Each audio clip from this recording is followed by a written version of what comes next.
اللهم إني أسألك علما نافعا.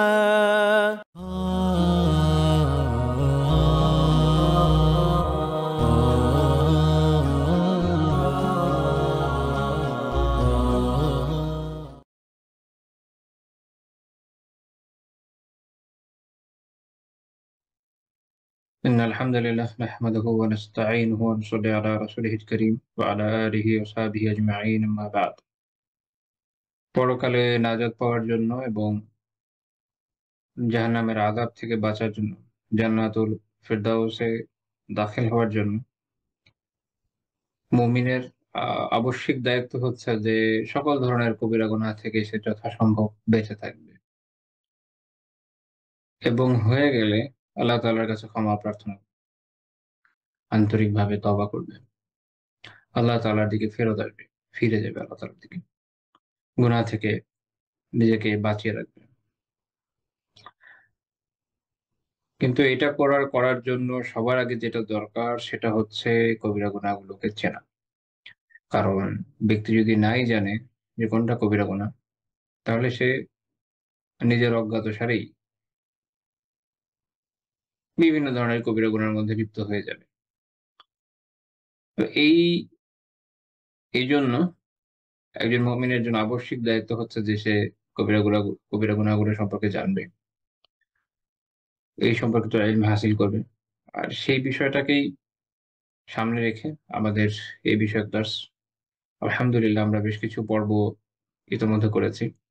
বেশ কিছু দার্স হয়েছে। এই মুহূর্তে আমরা যে বিষয়গুলোকে নিয়ে আলোচনা করছি সেগুলো হচ্ছে এমন সব কবিরা গুনাহ যেগুলো মানুষের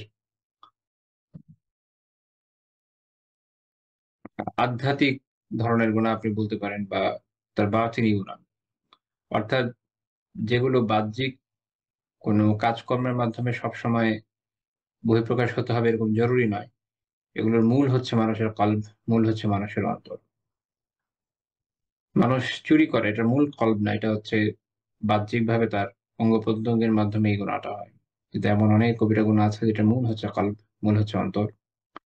অন্তঃকরণের অবস্থার কারণে, অন্তঃকরণ নষ্ট হয়ে যাওয়ার কারণে সেখানে বাসা বাঁধা বিভিন্ন বাজে চিন্তাধারা এবং চিন্তা চেতনার কারণে মানুষ বেশ কিছু গুনাহের মধ্যে পড়ে যায়। আমরা ওই ধরনের কবিরা গুনাহগুলো নিয়ে আলোচনা করছি এবং স্বাভাবিকভাবেই মানুষের যাহির বা মানুষের বাহ্যিকতা, তার বাতিন বা অভ্যন্তরীণ যে অবস্থা তার উপর নির্ভর করে। মানুষের যখন অভ্যন্তরীণ অবস্থা নষ্ট হয়ে যায়, খারাপ হয়ে যায়, অসুস্থ হয়ে যায়, তখন তার প্রভাব বাইরে পড়ে এবং বিভিন্ন কাজকর্মের মাধ্যমে এর বহিঃপ্রকাশ ঘটে। এবং কখনো সেটা মানুষ দেখে, কখনো মানুষ দেখে না। কখনো শুধু ব্যক্তি নিজেই জানে যে তার মধ্যে এই সমস্যাগুলো আছে এবং থাকলেও কখনো ব্যক্তি বোঝে না যে সে আসলে এই রোগে আক্রান্ত। এজন্য আত্মিক গুনাহগুলো খুবই জটিল, খুবই, খুবই খুবই সূক্ষ্ম। এজন্য এ থেকে সতর্ক থাকা অনেক বেশি জরুরি। আমি এর আগেও কোনো একদিন বলেছিলাম যে একজন মুমিন হরহামেশা মদ্যপান করবে এইটা আসলে খুবই রেয়ার।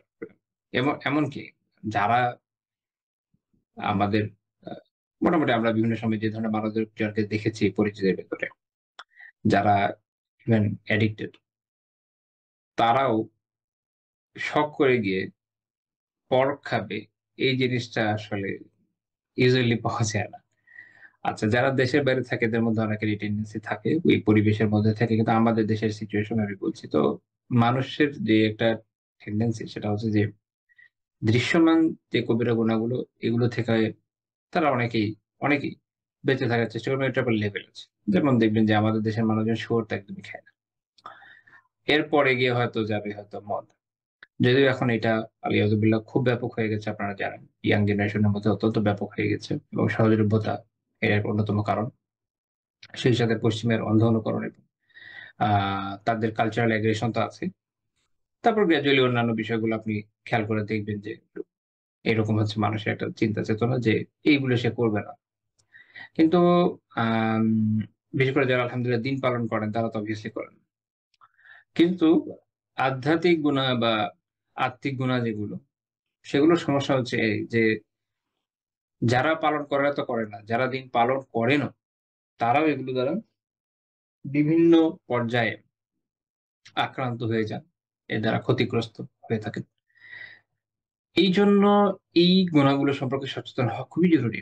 আমরা বিগত দিনে এরকম একটি গুণা নিয়ে আলোচনা করেছি, সেটা হচ্ছে অহংকার। এরপরে আজকে থেকে আমরা আলোচনা শুরু করছি এর সাথে প্রাসঙ্গিক আরেকটা গুণা নিয়ে, যেটা আপনি বলতে পারেন এটার সাথে অঙ্গাঙ্গিভাবে জড়িত। এমনকি আলিমরা এটা নিয়ে অনেকে মতপার্থক্য করেছেন এটা বোঝার জন্য যে আসলে আ ২ টা একই কিনা। আসলে ২ টা এক না, ২ টা আলাদা। এটা নিয়ে ইনশাআল্লাহ তাআলা আমরা আলোচনা করব সামনে। আ তো সেটা হচ্ছে আল অজব। শেখ রাহিমাহুল্লাহ যে কিতাবে অধ্যায় করেছেন বাবু যিকিরিল অজব বা অজব বিষয়ক অধ্যায়। অজব এখন অজব কি জিনিস সেটা নিয়ে আমরা আগে যথারীতি আলোচনা করব। এটার ভূমিকা হিসেবে আমরা মূলত এই বিষয়টা নিয়ে আলোচনা করব। তারপরে আমরা পরবর্তী পর্যায়ে এগিয়ে যাব ইনশাআল্লাহ তাআলা।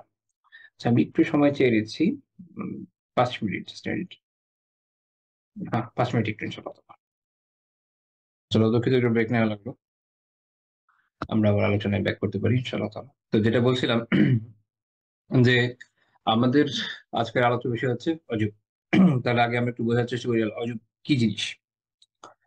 এটা হচ্ছে আসলে যদিও শুধু আল অজব যদি আমি বলি এটার অর্থ হবে যে গর্ব, অহংকার, দর্প, দম্ভ, এটা অনেকটা আমরা যে কিবর বা অহংকার নিয়ে আলোচনা করেছি সেই হিসাবে সমার্থক ধরনের শব্দ। কিন্তু আসলে আল অজব দিয়ে বোঝাচ্ছে যখন আমরা আধ্যাত্মিক সমস্যাগুলো নিয়ে আলোচনা করি তখন আসলে এটাকে আমরা বুঝাই আল অজব আয-যাতি, বা এটাকে আপনি ইংরেজিতে বলতে পারেন সেলফ লাভ, সেলফ অ্যাডমাইরেশন।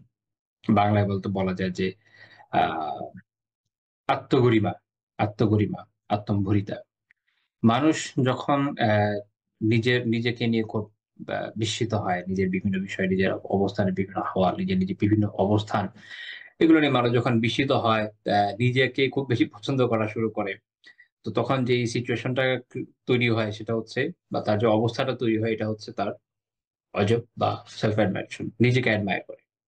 আমি এম সামথিং, আমার এই, আমার সেই, আমি খুব সুন্দর। এটা অনেকভাবে হতে পারে। মানুষের সৌন্দর্যের দিক দিয়ে হতে পারে যে আমি অনেক সুন্দর। আর সবাই অসুন্দর। বড়দের থেকে আমি অনেক সুন্দর। হতে পারে সে তার আ এডুকেশন নিয়ে করতে পারে। তার যে এডুকেশনাল ইনস্টিটিউশন সেটার যে বলা যে ইনস্টিটিউশনাল প্রাইড সেটা নিয়ে হতে পারে। তার দৈর্ঘ্য প্রস্থ তো আছেই। তার উত্তম বাচনভঙ্গি নিয়ে হতে পারে। সুন্দর উপস্থাপনা যোগ্যতা থাকতে পারে। তার আমল, সেটা নিয়ে তার এক ধরনের অবসেশন থাকতে পারে যে আমি খুব ভালো আমল করি অন্য যে কারোর চেয়ে। আমরা দেখব যে অজব জিনিসটা আসলে কিবরের সাথে অঙ্গাঙ্গিভাবে জড়িত। বাস্তবতা হচ্ছে যে অজবের আপনি বলতে পারেন যে হয়তো অজবের বহিঃপ্রকাশটা হচ্ছে কিবর। বাকি তাদের মধ্যে আ পরিভাষাগত এবং ভাষিক পার্থক্য রয়েছে। আমরা সেটা নিয়ে ইনশাআল্লাহ তাআলা আলোচনা করব। আরবি ভাষার বিভিন্ন ইমাম যারা, যেমন ইবনু ফারিস রাহিমাহুল্লাহ তাআলা, ইবনু মানজুর রাহিমাহুল্লাহ তাআলা, ফাইয়ুমী রাহিমাহুল্লাহ তাআলা, জাবির রাহিমাহুল্লাহ তাআলা, উনাদের যার যে বিখ্যাত কিতাবগুলো আছে যেমন ইবনু ফারিসের মাকাইসুল লুগা, তারপরে হচ্ছে ইবনে মানজুরের লিসানুল আরব, এরকম উনাদের কিতাবগুলোতে উনারা ওভারঅল অজব নিয়ে যে বিষয়টা নিয়ে আলোচনা করেছেন তার মধ্যে এটাও আসে, যেমন এর একটা অর্থ হচ্ছে কিপার, অহংকার। তো এটা আবিধানিকভাবে খুব সমার্থক ধরনের শব্দ। কিন্তু এটার মূল যেটা, এটা হচ্ছে এটা যে যখন বলা হয়েছে যে হচ্ছে মুআজাব, যে যার মধ্যে অজব আছে, যার মধ্যে আত্মম্ভরিতা আছে, আত্মগরিমা আছে, সে হচ্ছে কি আল ইনসানুল মুআজাব বিনাফসিহি আও বিশাই। কেউ যখন তার নিজের সত্তাগত কোনো কিছু বিষয় নিয়ে বিস্মিত হয়, এটা দিয়ে তার খুব এক ধরনের অ্যাডমায়ারেশন চলে আসে। আ নিজেকে নিজেই বিভিন্নভাবে উম আ এটা নিয়ে এক ধরনের গর্ব আসে, এক ধরনের অহংকার আসে। এটাকে একটু বড় করে দেখার প্রবণতা সৃষ্টি হয়। তখন হচ্ছে একজন ব্যক্তির মধ্যে যে সিচুয়েশনটা তৈরি হচ্ছে, তখন এই ব্যক্তি হচ্ছে মুআজাব, যে হচ্ছে যার মধ্যে অজব আছে। এবং বলা যায় কদ উজিবা ফুলান বিনাফসিহি ইযা তারাফা তাকাব্বারা। যখন কেউ মানে নিজেকে উঁচু মনে করে, বড় মনে করে, যার মধ্যে অহংকার আছে, তখন তার নিজের কোন বিষয় নিয়ে তার মধ্যে এই ধরনের আত্মম্ভরিতা তৈরি হয়, আত্মগরিমা তৈরি হয়। এবং এটার আরেকটা দিক হতে পারে যে তার রায় বা তার নিজস্ব আ আ মতামত। মনে হতে পারে যে দুনিয়ার সবার থেকে আমার মতামতটা পারফেক্ট। সারা দুনিয়া ভাবে যায়। আমি তো সঠিক বলেছি, এবং আ সেক্ষেত্রে বিশেষ করে দ্বীনি ক্ষেত্রে যেমন আমরা অনেক ক্ষেত্রে দেখি। খেয়াল করলে দেখবেন এটা আমরা হয়তো আল্লাহ তাআলা যদি তৌফিক দেন হয়তো পরে বললেও বলতে পারি। বাট এখনই বলে ফেলি। তাতেও খাইর হবে ইনশাআল্লাহ তাআলা। এবং এটা আমার নিজের জন্য দরকার, আপনাদের জন্য দরকার। এবং এই প্রসঙ্গে এটা একটা কথা বলি দেখেন, আমাদের না যেকোনো ক্ষেত্রে দিনই আলাপ আলোচনার জন্য obviously নিজেদের নিয়তকে বিশুদ্ধ করে রাখা খুবই জরুরি। আপনারা জানেন যে খুবই বিখ্যাত হাদিস আছে ইন্নামাল আমালু বিন্নিয়াতি। মানুষের আমল তার নিয়তের উপর নির্ভরশীল। তো নিয়ত যদি বিশুদ্ধ না হয়, নিয়ত যদি সঠিক না হয় তাহলে মানুষ যত বড়, বড় নেক আমলই করুক না কেন সেটা আসলে ফ্রুটলেস হয়ে যায়। এটার কোন বেনিফিট পাওয়া যায় না। আল্লাহ তাআলার কাছেও পাওয়া যায় না আসলে। এবং আল্লাহ তাআলা যদি পছন্দ নাই করেন, যদি আমল তার সন্তুষ্টির জন্য না হয়, পরকালে যদি এটার উত্তম বিনিময় তিনি নাই দেন, দেখা যায় যে দুনিয়াতেও এটা ফ্রুটলেসই। অনেক ক্ষেত্রে ইস্তেদ্রাজের বিষয় থাকে। মানুষের সামনে এটাকে একটা ফিতনা, একটা পরীক্ষার মতো আল্লাহ তাআলা সবার সামনে হয়তো দেখায় দেন যে লাইক ওকে সে অনেক বড় এই সেই। কিন্তু আসলে আল্লাহ তাআলার কাছে এগুলো ভ্যালু। কাজেই আল্লাহ তাআলার সন্তুষ্টির জন্য যদি আমরা একটা আমল করতে ব্যর্থ হয়ে যাই, তাহলে আমাদের আসলে ওই আমলের কোনো মানে হয় না, কোনো মূল্য নাই। বরং দুর্ভাগ্যজনকভাবে জীবনের কিছু মূল্যবান সময়কে আপনি অপচয় করে ফেলবেন। আ নিজের শ্রমকে অপচয় করা হবে। কিন্তু আসলে এটার কোনো ফ্রুট পাওয়া যাবে না। আ বিষয়টা বালির বাঁধের মতো। আপনি বালিতে একটা বিশাল বড় বাঁধ বানালেন কিন্তু দেখা গেল ওটা সামান্য বাতাসে ভেঙে পড়ল। তাসের ঘরের মতো। সামান্য বাতাসে ভেঙে পড়ল। অনেক কষ্ট, অনেক পরিশ্রম, অনেক সময় ব্যয় হয় কিন্তু এটা কোন কাজে আসে না। এইজন্য আমাদের অবশ্যই নিয়তকে বিশুদ্ধ করে নিতে হবে। যে আমরা এই যে বিষয়গুলোকে শিখছি, এটা শুধুমাত্র এইজন্য না যে আমি শিখলাম, মুখস্থ করলাম, আরেকজনকে কিছু বয়ান ঝাড়বো, এরকম না। মনে রাখবেন যে আমাদের ইলম অর্জনের মূল লক্ষ্যই হচ্ছে যে আল্লাহ তাআলার সন্তুষ্টি অর্জন করা। যেন আল্লাহ তাআলা আমাদের প্রতি সন্তুষ্ট হয়ে যান।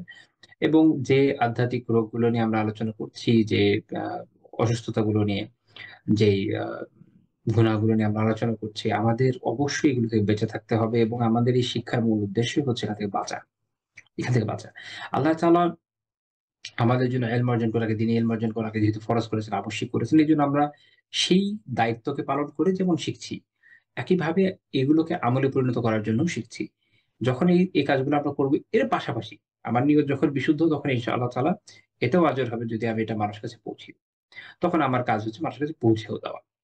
কিন্তু যদি মানুষের কাছে পৌঁছে দেওয়াটা শুধুমাত্র আমার একটা শো অফ এর টেনডেন্সি থেকে আসে, আমি মনে করি যে মানুষ জানলে আমার জ্ঞান আছে বা আমি একটা জিনিস নিয়ে একটু তার সামনে অহংকার করব, তাহলে মনে রাখবেন যে আমাদের এই যে প্রয়াস, এটা ফ্রুটলেস হবে। এটা ফ্রুটফুল হবে না। বরং এইটা দেখা যাবে যে নেক কাজ গুনার কাজে পর্যবেসিত হয়ে যাবে। কারণ মানুষ একই কাজ যদি আল্লাহ তাআলার সন্তুষ্টির জন্য করে, ইবাদত, বান্দার মাখলুকাতের সন্তুষ্টির জন্য করে, রিয়া, ছোট শিরক।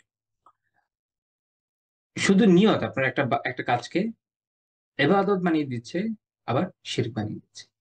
তা আল্লাহ তাআলা তৌফিক দেন আমাদের কাজগুলো যেন ইবাদত হয়। তো আমরা এই যে আলোচনা করতে যাচ্ছি, এটা মনে রাখবেন যে এটার মুখ্য উদ্দেশ্য এটা যে আল্লাহ তাআলা সন্তুষ্ট হন এবং আমরা যেন এই রোগগুলো থেকে মুক্তি পাই। আল্লাহ তাআলা যেন আমাদেরকে এই রোগগুলো থেকে শিফা দান করেন এই ইলমের ওসিলায়, এর মাধ্যমে। তো এই নিয়তটা অবশ্যই সবাই ঠিক করে নিবেন ইনশাআল্লাহ তাআলা।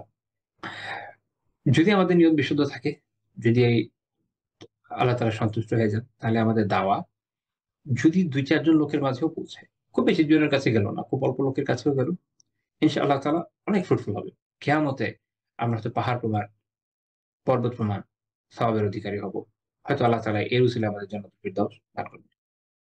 অনেক নবী ছিলেন যারা বলতে গেলে কোন অনুসারীই পাননি। একাই কিয়ামতের দিন উত্থিত হবেন। এটা হচ্ছে বাস্তবতা। যে যদি আল্লাহ তাআলা সন্তুষ্ট হয়ে যান, it doesn't matter যে আপনার কত লোক আ দেখলো, শুনলো, পছন্দ করলো, it doesn't matter। অন্যদিকে আল্লাহ তাআলা যদি অসন্তুষ্ট হয়ে যান, কোটি মানুষ দেখলেও আসলে কোন বেনিফিট নাই। বরং যেই জিনিস আমার জন্য পরকালে পাথেয় হতে পারত, সেইটা হয়তো দেখা যাবে যে আমার বিপক্ষে সাক্ষ্য হয়ে দাঁড়াবে। তো একটা কথা হচ্ছে আল ইলমু লাক আও আলাইক। হয় ইলম আপনার জন্য আপনার পক্ষে সাক্ষ্য হবে কিয়ামতের দিন, অথবা আপনার বিপক্ষে সাক্ষ্য হবে। আমরা আল্লাহ তাআলার কাছে দোয়া করি যে আমাদের অর্জিত ইলম আমাদের পক্ষে সাক্ষ্য হোক, বিপক্ষে না হোক। আমিন। তো যাই হোক, আমরা আমাদের মূল আলোচনায় আবার চলে আসি। তো মানুষের যেটা হয় যে নিজের রায়, নিজের চিন্তা ভাবনাকে অনেক সময় তার মধ্যে এই ধরনের একটা টেনডেন্সি চলে আসে যে আমি সামথিং ভেরি বিগ এবং আমি যেটা চিন্তা করেছি দুনিয়া কেউ তো বুঝে নাই, আমি ১ম বুঝেছি। বিশেষ করে দ্বীনি ক্ষেত্রে এটা কিন্তু অত্যন্ত ক্ষতিকর। এটা সবসময় মনে রাখবেন যে দ্বীন এটা তুরাসের মাধ্যমে আসে। আল্লাহ আযজা ওয়া জাল নাযিল করেছেন জিবরিল আলাইহিস সালামের মাধ্যমে রাসূলুল্লাহ সাল্লাল্লাহু আলাইহি ওয়াসাল্লামের কাছে। ওয়াহির মাধ্যমে আল্লাহ রাসূল সাল্লাল্লাহু আলাইহি ওয়াসাল্লাম তার সাহাবীদেরকে শিখিয়েছেন। তাদের থেকে তাবিঈ হয়ে উম্মার ইমামদের মাধ্যমে আমাদের কাছে দিয়ে এসছে। এটা একদম লাইকলি ইম্পসিবল যে একদম ব্র্যান্ড নিউ কোনো একটা চিন্তা আসবে যেটা সালাফির চিন্তাধারা একদম বাইরে, এটা অসম্ভব। যদি হয় সেটা অবশ্যই দিনের মূল চিন্তাধারা থেকে বাইরে। এবং এই কথাটা যখন মানুষ মনে রাখে না এবং তারা মনে করে যে আমি কোরআন পড়লাম, হাদিস পড়লাম, মুতাওয়ারাস ইলমকে পাশ কাটিয়ে আমি যেটা ভালো মনে হলো একটা চিন্তা আমার মাথায় আসলো, এটা নিয়ে বুঝে নিলাম যে এটা এরকম হবে। তখন মানুষ গোমরাহির দিকে এগিয়ে যাবে এবং ক্ষতিগ্রস্ত হবে। এই যে প্রবণতাটা, এটা কিন্তু মূল কারণ এই জায়গাতে অজব। যে নিজের রায়ের ব্যাপারে, নিজের চিন্তাধারার ব্যাপারে অনেক সুউচ্চ ধারণা রাখা। বিগত ১০০-১৫০ বছর ধরে এট লিস্ট আ বিভিন্ন সময়ে যে তার যে ২ ধরনের চিন্তাধারা, এটা আসলে তো বলা যায় যে একটা মহামারী বা একটা রোগের মতো হয়েছে। আ আরব থেকে নিয়ে আজম বিভিন্ন জায়গায় মানুষ আ দিন সম্পর্কে নতুন চিন্তাধারা নিয়ে এসে হাজির হয়েছে। এবং এর মাধ্যমে অন্যদেরকে গোমরাহ করেছে। নিজে গোমরাহ হয়েছে এবং অন্যদেরকে গোমরাহ করেছে। এটার পেছনে ক্রিয়াশীল কারণ খুঁজতে গেলে এটাই খুঁজে পাবেন যে এর মূল কারণ ছিল হচ্ছে মানুষ। যারা এগুলোতে নেতৃত্ব দিয়েছে তারা নিজেদের কাজগুলোকে অনেক বেশি গ্লোরিফাই করেছে। তারা মনে করেছে যে এটা অন্য কেউ বোঝে নাই, আমি খুব ভালো বুঝেছি, এবং তারা এটাকে বিভিন্নভাবে এস্টাবলিশ করার চেষ্টা করছে।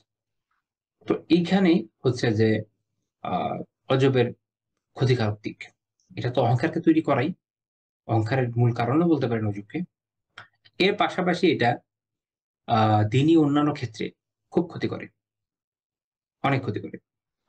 বর্তমান জামানায় আমরা অনেক ক্ষেত্রে যেটা দেখি যে সেলফ কনফিডেন্স, দেখেন এটা খুব জরুরি। সেলফ কনফিডেন্স খুব দরকার। আপনি সালাফদের দেখেন না।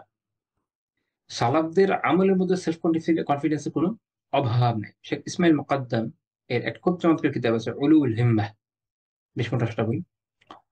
বাংলাতে এটা একটা অনুবাদ হয়েছে, আমি অনুবাদের নাম ভুলে গিয়েছি। যাই হোক।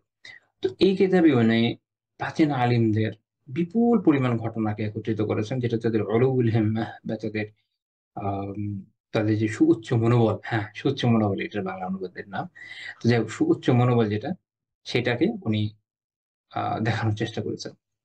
আমাদের সালাফদের জীবনে যদি আপনি দেখেন যে তারা ইলম অর্জনের নিমিত্তে আ দেখা গেছে যে বর্তমান সময়কার যদি চিন্তা করি ইরাক, ইরান, সিরিয়া, সৌদি, আ ইয়েমেন, ওমান, মিশর এবং এমনকি স্পেন পর্যন্ত ইলমের জন্য তারা সফর করতেন।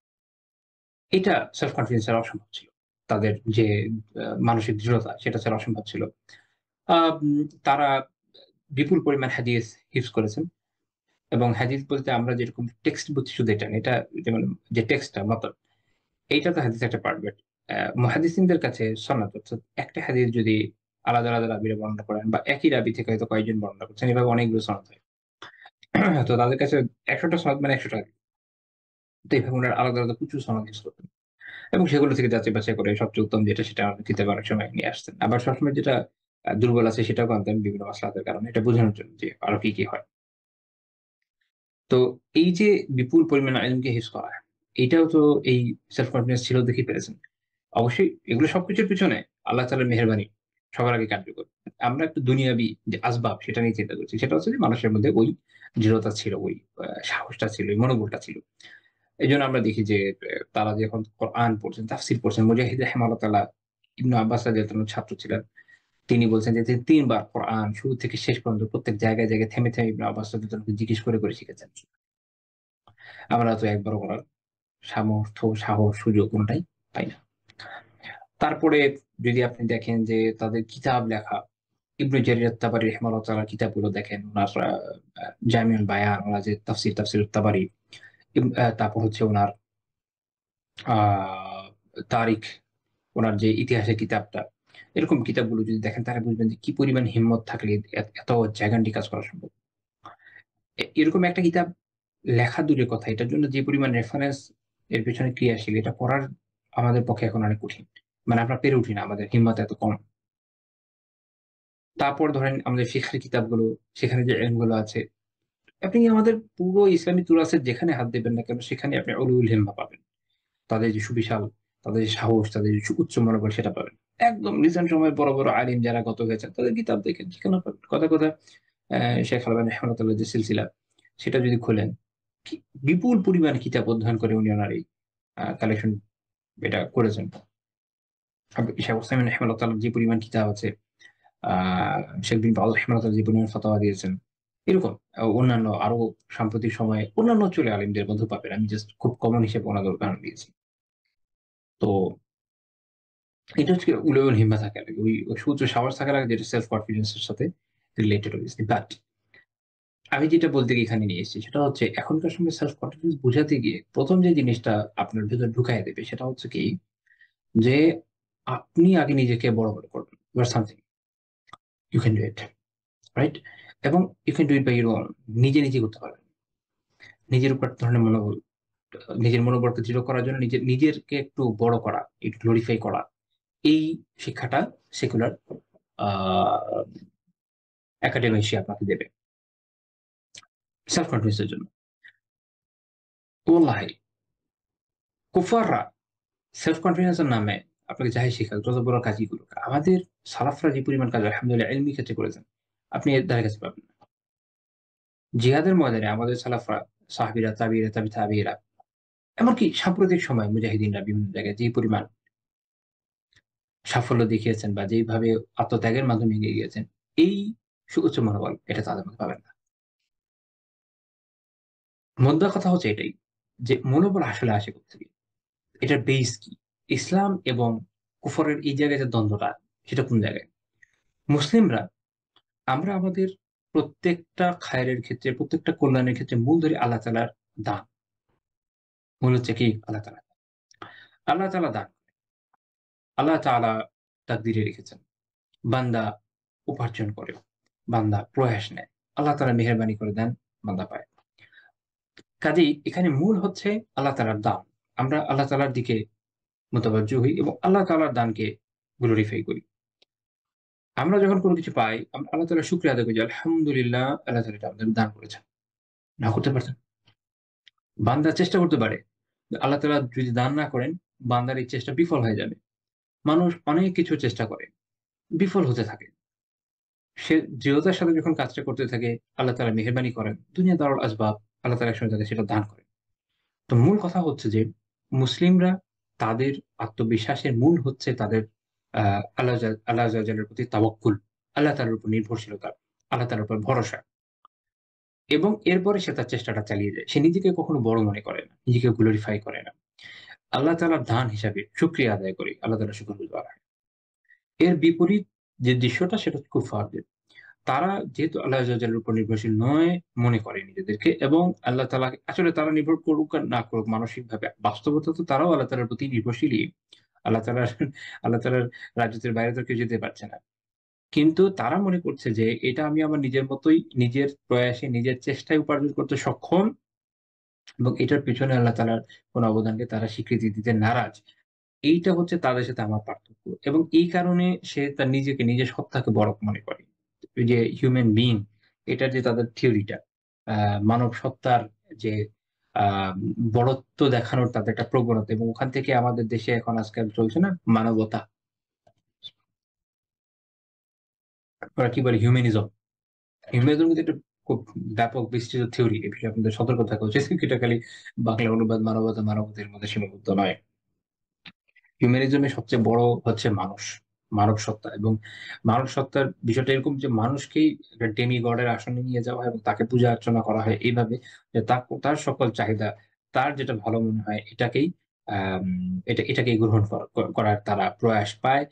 এই কারণে দেখবেন যে LGBTQ এর মতো জিনিসগুলো বের হয়ে আসছে কেন? কারণ তাই দেখা যাচ্ছে যে মানুষ যা চায় তাই তাকে দিতে হবে। তো তাহলে এটা দাও এরকম। অন্যদিকে ইসলাম আমাদেরকে শেখায় হচ্ছে আবাদিয়াত, আল্লাহ তাআলার দাসত্ব। আমার এখানে এই নিজেকে বড়ত্ব দেখানোর কোন সুযোগই নাই। কাজেই অজব, কেবর যেরকম ছিল এরকমভাবে অজব, এটা হচ্ছে আবাদিয়াত, আল্লাহ তাআলার যে বান্দা হওয়ার গুণ মানুষের, তার খেলাফ। এখানে ক্লাশটা হচ্ছে এখানে। একই রকমভাবে যারা সেলফ কনফিডেন্স এর যে এই জায়গাগুলোকে গুলিয়ে ফেলেন, তাদের মধ্যেও কি হচ্ছে? ঈমান এবং কুফরের এক ধরনের ক্ল্যাশ এই জায়গায় দেখা যায়। এটা আমাদের খেয়াল রাখতে হবে। ওটা যদি আমরা খেয়াল রাখতে পারি তাহলে ইনশাআল্লাহ তাআলা obviously আমরা সেলফ কনফিডেন্ট ও থাকবো। obviously আমরা আ সুউচ্চ মনোবলের অধিকারীও হব। আমাদের সালাফরা হয়েছেন, সাহাবীরা হয়েছেন, তাবেঈরা হয়েছেন, তাবেঈরা হয়েছেন, আমাদের ইমামরা হয়েছেন। যুগ, যুগ ধরে উলামা কেরাম এরকম ছিলেন। যুগ, যুগ ধরে যারা সুলাহা, যারা সালেহীন, যারা নেককার ব্যক্তিরা আছেন তারা ছিল আলহামদুলিল্লাহ। মনে রাখেন যে সুউচ্চ মনোবল ছাড়া অনেক কাজই সম্ভব না। এই যে সঠিকভাবে কয়েকদিন পর রমাদান আসছে, সঠিকভাবে রমাদানকে ইউটিলাইজ করা, ঠিকমতো সিয়াম পালন করা, প্রচুর তেলাওয়াত করা, যিকির আজকার করা, কিতাবাদি অধ্যয়ন করা, অনেক, অনেক নফল সালাত আদায় করা, রাতে তাহাজ্জুদ পড়া, আ আ আ তারাবি পড়া এবং হক আদায় করে তারাবি পড়া। এভাবে সঠিকভাবে এই আমলগুলো করার জন্য যথেষ্ট হিম্মতের প্রয়োজন। ইসলাম আমাদের হিম্মত শেখায়। ইসলাম আমাদেরকে সেলফ কনফিডেন্স শেখায়। কিন্তু সেটা হচ্ছে আল্লাহ তাআলা অভিমুখী। সেটা হচ্ছে আল্লাহ তাআলার উপরে তাওয়াক্কুলের মত। নিজেকে বড় মনে করে না। এই পার্থক্যটা রাখেন ঠিকমতো ইনশাআল্লাহ তাআলা।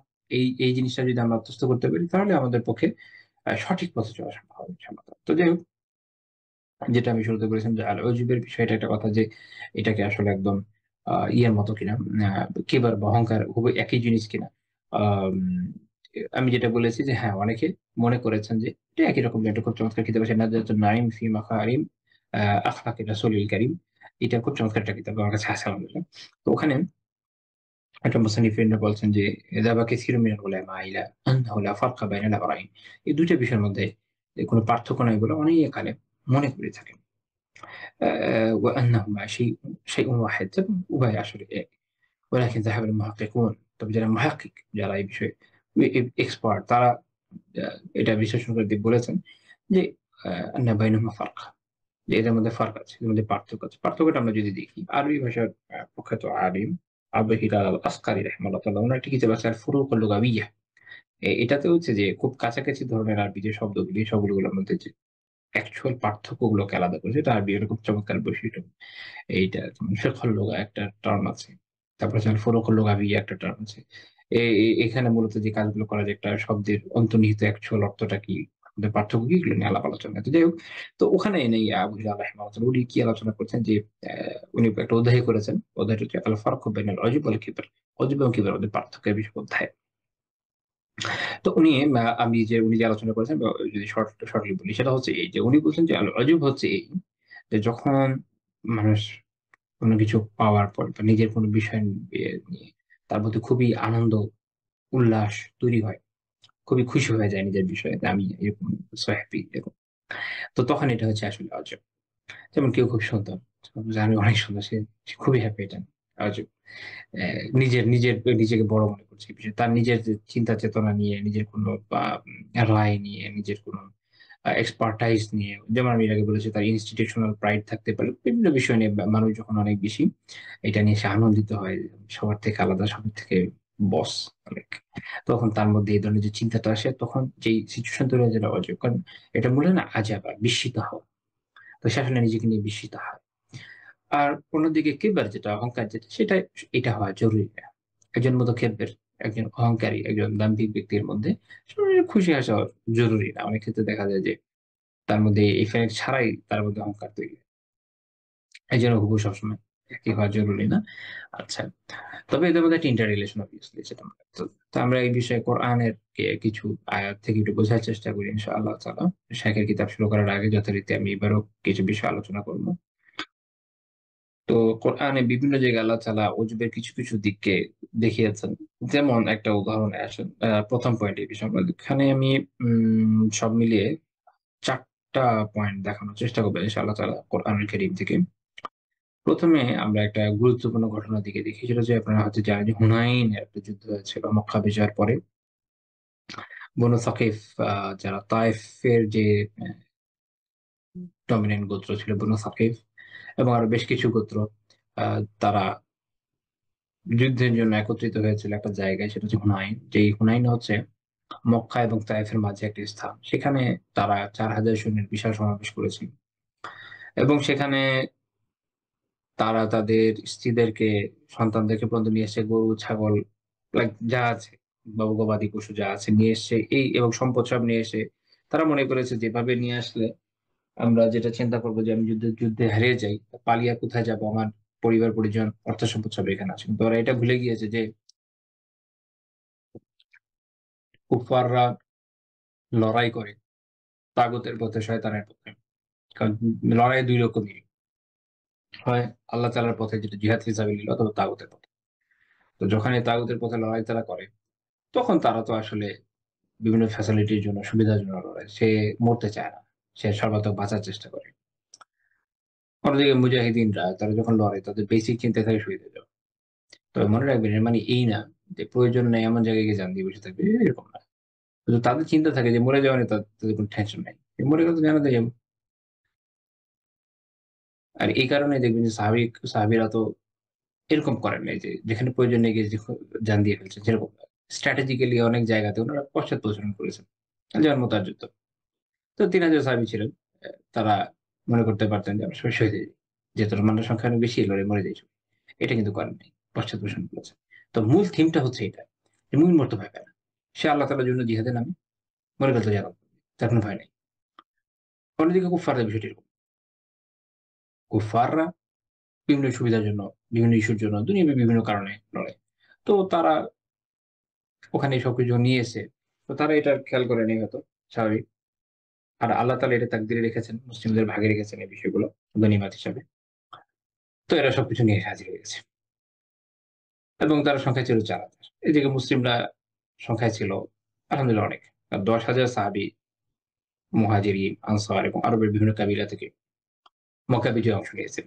মক্কা বিজয়ের পরে ওখানকার নন-মুসলিম যারা ছিলেন তারাও অংশ নিয়েছিলেন এই জিহাদে। তো ফলে দেখা গিয়েছে যে আ তাদের সেনাবাহিনী অনেক বড়। ১২,০০০ সৈন্য আছে। তো স্বাভাবিক যে এক তো হচ্ছে ৪,০০০ বিপক্ষ দলে। আর এখানে মুসলিমদের কত? ১২,০০০। এর আগে মুসলিমরা যে জিহাদগুলো লড়েছিল, সবগুলোতে তাদের সৈন্য সংখ্যায় স্বল্পতা ছিল। বদরে ছিল, উহুদে ছিল, খন্দকে ছিল, আ মুতার যুদ্ধে ছিল। এমনকি খাইবার অভিযানেও কিন্তু মুসলিমদের সংখ্যা আসলে কম ছিল। অ্যা ইয়েদের তুলনায়, ইয়াহুদদের তুলনায়। আল্লাহ তাআলা তাদের অন্তরে ভয় দিয়ে দিয়েছেন।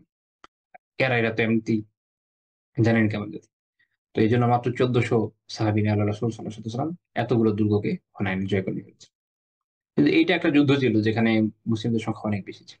এবং এই কারণে কেউ এরকম মনে করেছেন, বিশেষ করে যারা নতুন মুসলিম হয়েছেন বা যারা এই বিষয়টা ভাবে খেয়াল করেননি, যে তারা মনে করেছেন যে সংখ্যার জন্য আমরা হারব। যেমন সুদ্দি রাহিমাহুল্লাহ তাআলা একটা বর্ণনা করেছেন, তাফসীর তাবারিতে আছে। বর্ণনাটা হচ্ছে এরকম যে একজন সাহাবী রাসূলুল্লাহ সাল্লাল্লাহু আলাইহি ওয়াসাল্লামকে উদ্দেশ্য করে, না দুঃখিত, উনি ওদিন বলে এসেছেন, নিজে স্বীকারোক্তি করেছেন নিজে। আল্লাহ রাসূলকে বলছেন, ইয়া রাসূলুল্লাহ, ইয়া রাসূল, লান তুগলিবা আল-ইয়াওম মিন কিল্লাহ। আমরা সংখ্যার জন্য আজকে হারব। তো সুদ্দি রাহিমাহুল্লাহ তাআলা মন্তব্য করছেন যে আ'জাবাতহু কাসরাতুন নাস। তারা হচ্ছে তাদের যে সংখ্যাধিক্য মানুষের, প্রচুর মানুষ, এটা তাকে বিস্মিত করেছে। ওজব, এই যে ওজবের বিষয়টা, এটা আল্লাহ তাআলা পছন্দ করেন না। সুদ্দি রাহিমাহুল্লাহ বলছেন যে ওয়া কানু অ্যা ১২,০০০ ১২,০০০ ছিল। আর বিপক্ষ দল কত? ৪,০০০। ৩ গুণ বেশি মুসলিম। স্বাভাবিক। কিন্তু যখন মুজাহিদিনরা যাচ্ছে, একদম ইবনে কাসির রাহিমাহুল্লাহ উল্লেখ করেছেন যে তখন সময়টা ছিল গালাস, ফজরের যে অন্ধকারের সময়টা, ওই সময় তাদের উপর কুফার আরকি চারদিক থেকে হঠাৎ করে হামলা করে বসছে। তাৎক্ষণিক সব সাহাবীরাই আকস্মিক হামলায় ছত্রভঙ্গ হয়ে গেছেন। রাসূলুল্লাহ সাল্লাল্লাহু আলাইহি ওয়াসাল্লামের সাথে ওই সময় ছিলেন মাত্র ১০০ জন, কেউ বলেন ৮০ জন, এরকম সাহাবী। আবু বকর রাদিয়াল্লাহু আনহু ছিলেন। আব্বাস এবং আবু সুফিয়ান রাদিয়াল্লাহু তাআলা আনহু, উনারা আল্লাহর রাসূল সাল্লাল্লাহু আলাইহি ওয়াসাল্লামের যে বাহন, তার রেকাব ধরেছিলেন। আবু সুফিয়ান রাদিয়াল্লাহু আনহু খুব সাম্প্রতিক মুসলিম হয়েছেন, এবং আমি এর আগে বলেছিলাম যে আলহামদুলিল্লাহ উনি যখন ইসলামে আসলেন, উনার ইসলাম অনেক দৃঢ় ইসলাম ছিল। শুধু এই যুদ্ধেই না, এই জিহাদে যেমন তিনি দৃঢ়পদ ছিলেন, যখন অনেকেই, একটা বিশাল সংখ্যা, আপনি যদি বলেন যে ১২,০০০ এর মধ্যে আ একটা বড় সংখ্যা ওই সময় শতভাগ হয়েছেন, তখন তারা দৃঢ়তার সাথে ছিলেন আল্লাহ রাসূলের পাশে। তো এটা তার ঈমানের দৃঢ়তার পরিচয়। তবে এটা কথা মনে রাখতে হবে যে সকল বাহিনী কিন্তু শতভাগ হয়নি। এটা হচ্ছে কি, যে ফোর্স এর যে একদম ফ্রন্ট লাইনে যারা ছিলেন তারা, এবং এই যারা হয়েছেন তারা বেসিক্যালি বিভিন্ন দেশের যেরকম বর্ণনা করেছেন যে নন-মুসলিম যারা, এবং বিভিন্ন কাবাইলের যারা ছিলেন ওনারা সামনের দিকে ছিলেন। তো ওনারাই আগে একটু হয়ে গেছেন স্বাভাবিক ওনাদেরই। ওই সময় যেহেতু নতুন ইসলাম হয়তো এই কারণে একটা দুর্বলতা থাকতে পারে।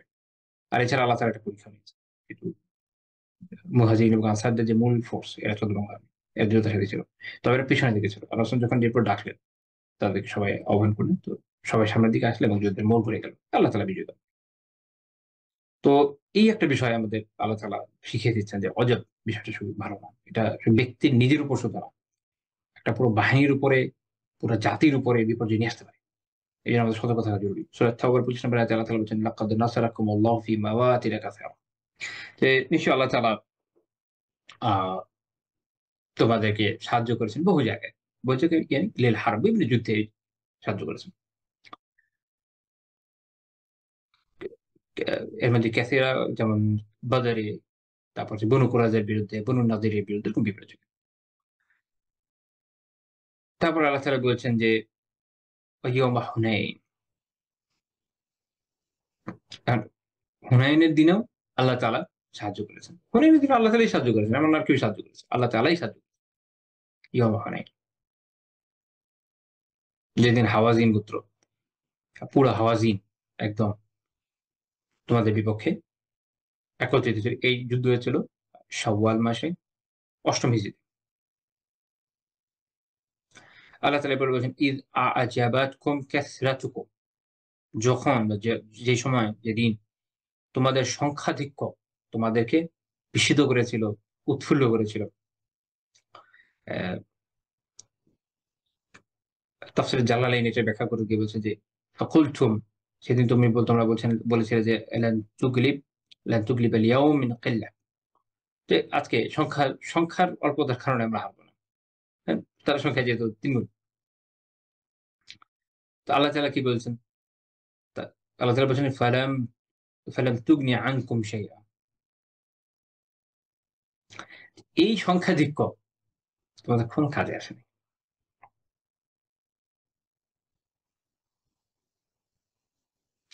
ওয়া দাকাত আলাইকুমুল আরদ বিমা রাহুবাত। জমিন প্রশস্ত হওয়া সত্ত্বেও তোমাদের জন্য সংকীর্ণ হয়ে গিয়েছে। মানুষ যখন লড়াইয়ের ময়দানে আক্রান্ত হয়, তখন অবশ্যই হচ্ছে কোথায় পালায় অবস্থা তৈরি হয়। এটাই হচ্ছে এরকম মনে হচ্ছে জমিন তো অনেক প্রশস্ত, নিজের জন্য মনে হয় সংকীর্ণ। কারো যদি আপনাদের মিছিল-টিছিল থাকে, মিছিলে-টিছিলে গিয়ে ধরেন পুলিশের আক্রমণের মধ্যে পালানোর অভিজ্ঞতা থেকে থাকে তাহলে জানেন যে বিষয়টা কিরকম। যাই হোক, মনে হয় যে কোথায় পালাবো? কোন জায়গায় খুঁজে পাওয়া যায় না। এরকম ফিল হয় অনেক সময়। তো আল্লাহ তাআলা এরপরে বলছেন যে, "থুম্মা ওয়াল্লাইতুম মুদবিরিন।" অতঃপর তোমরা পৃষ্ঠ প্রদর্শন করে পলায়ন করেছিলে। তো এই হচ্ছে এই সিচুয়েশন। ঐদিনও আল্লাহ তাআলা তোমাদেরই সাহায্য এবং ঐদিন আল্লাহ তাআলাই সাহায্য করেছেন। এছাড়া পারতেন না। এখানে আল্লাহ তাআলা আমাদেরকে শিক্ষাটা দিলেন সূরা তাওবার এই আয়াতের মাধ্যমে যে অজব এই আত্মগরিমা এটা থেকে বেঁচে থাকা কি পরিমাণ জরুরি। এটা ব্যক্তিকে ধ্বংস করে, সমাজকে ধ্বংস করে, জাতিকে ধ্বংস করে, বাহিনীকে ধ্বংস করে এবং যদি এ থেকে বেঁচে থাকা যায় তা আল্লাহ তাআলা বিনীত ব্যক্তিকে পছন্দ করেন। মনের মধ্যে বিনয় থাকতে হবে। রাসূলুল্লাহ সাল্লাল্লাহু আলাইহি ওয়াসাল্লাম যখন মক্কা বিজয় করলেন আপনারা জানেন উনার মধ্যে কি ছিল? বিনয় ছিল। ওটার মধ্যে ঝুঁকে পড়ছিলেন এবং আল্লাহ তাআলার প্রশংসা করছিলেন, ইস্তিগফার করছিলেন। বিজয়ের পরপরই সালাত আদায় করেছেন। আল্লাহ তাআলার প্রশংসা করে আল্লাহ তাআলার কাছে বিনীত হয়। এটা হচ্ছে ইসলামের বৈশিষ্ট্য, এটা হচ্ছে মুমিনদের বৈশিষ্ট্য। তারা আত্মশ্লাঘায় পড়ে না। তারা আত্মগরিমায় ভোগে না। তাদের মধ্যে অহংকার থাকে না। এবং আল্লাহ তাআলা এই বিষয়গুলো পছন্দ করেন না। আচ্ছা। এরপরে আমরা আরেকটা বিষয় দেখি কোরআনে সেটা হচ্ছে এমন একটা আ উপমা আল্লাহ তাআলা দিয়েছেন যেখানে দেখা যাচ্ছে একজন ব্যক্তির পুরা উপার্জন ধ্বংস হয়ে যায় শুধু এই অজুবের জন্য। এখন একটা ব্যক্তিগত পর্যায়ে একটা উদাহরণ। আপনারা এটা পড়েছেন অনেকবার। যারা প্রতি জুমা বা সূরা কাহফ পড়েন তারা জানেন। সূরা কাহফের ৩২ থেকে ৩৪ নম্বর আয়াতে আল্লাহ তাআলা ২ ব্যক্তির উপমা বর্ণনা দিয়েছেন। খুবই চমৎকার বিষয়। তার আগে একটা কথা বলি যে আল্লাহ তাআলা আ সূরা কাহাফে এতগুলো গুরুত্বপূর্ণ শিক্ষা আমাদের জন্য একত্রিত করেছেন, যেটা আসলে আমাদের সবসময় জরুরি। এবং এই শিক্ষাটা যেন আমরা সবসময় খেয়াল রাখি, আত্মস্থ করি, নিজেদের জীবনে আমলে পরিণত করি। এটার জন্যই হয়তো যে প্রতি জুমায় এটা পড়াটা একটা উত্তম আমল। হাদিসের জন্য উৎসাহ দেওয়া হয়েছে। আমার এক উস্তাদ আছেন উনি একটা কথা বলেন যে, সূরা কাহাফ হচ্ছে মানে কাহাফ হচ্ছে আপনার গর্ত যেখানে ওই আসহাবে কাহাফ যেখানে আশ্রয় নিয়েছে। তো কোরআন হচ্ছে আমাদের কাহাফ, আমাদের হচ্ছে আশ্রয়ের জায়গা। এখান থেকে আমাদেরকে জীবনের শিক্ষাগুলোকে নিতে হবে, জীবনের এপ্লাই করতে হবে। এবং ওই আসহাবে কাহাফের যুবকরা যেভাবে তাদের ঈমানকে হেফাজত করেছিল, কোরআনের শিক্ষার উপর বেস করে আমাদের ঈমানকে বাঁচাতে হবে। আল্লাহ তাআলা আমাদের তৌফিক দান। তো এখানে যে উপমাটা আল্লাহ তাআলা দিয়েছেন, এই গুরুত্বের জন্য দিয়েছেন, যেন আমরা এটা শিখি, আমরা যেন অযুব থেকে বাঁচি। কি হয়েছিল সেই ঘটনায়? আল্লাহ তাআলা বলছেন, ওয়াদরিব লাহুম মাসালা রাজুলাইনি, আপনি তাদের জন্য ২ ব্যক্তির দৃষ্টান্ত বর্ণনা করেন। মাসাল, দৃষ্টান্ত, উপমা। লিআহাদিহিমা জান্নাতাইনি মিন আনাব, তাদের একজনকে আমি ২ টা আঙ্গুরের বাগান দিয়েছি। কে দিয়েছে? আল্লাহ তাআলা বলছেন, জাআলনা, আমি দিয়েছি। কার দান? আল্লাহ তাআলার দান। আল্লাহ তাআলা শুরুতে মনে করে দিচ্ছেন দান আল্লাহ। ওয়াখাফাফনাহুমা বিন-নাখল,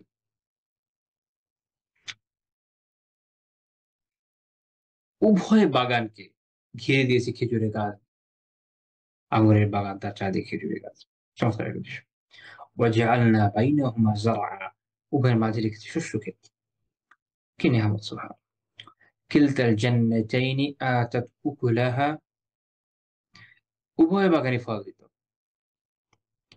ওয়ালাম তাজলিম মিনহু শাইআ,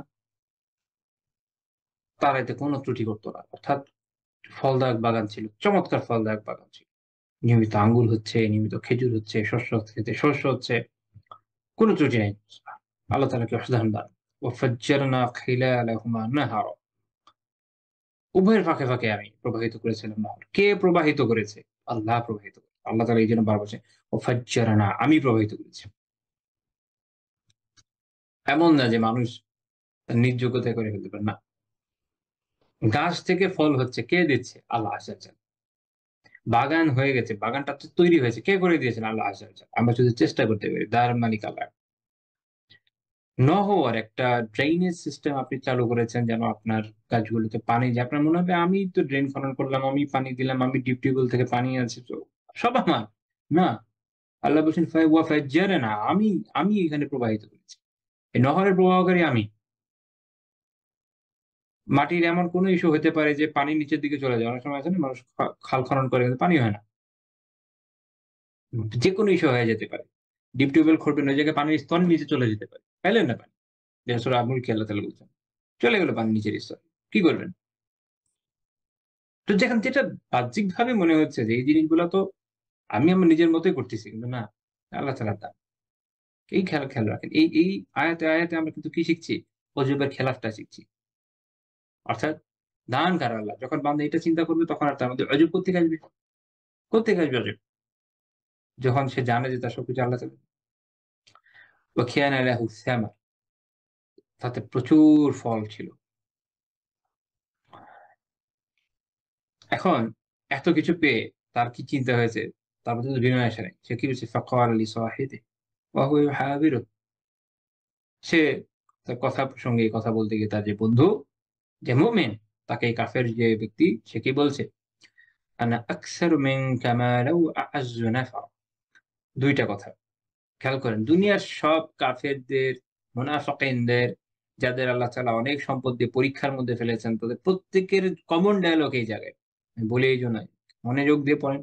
দেখবেন কোরআনের তাদাব্বুর আমাদের অন্তর্চক্ষুকে মিলিত করে দিবে।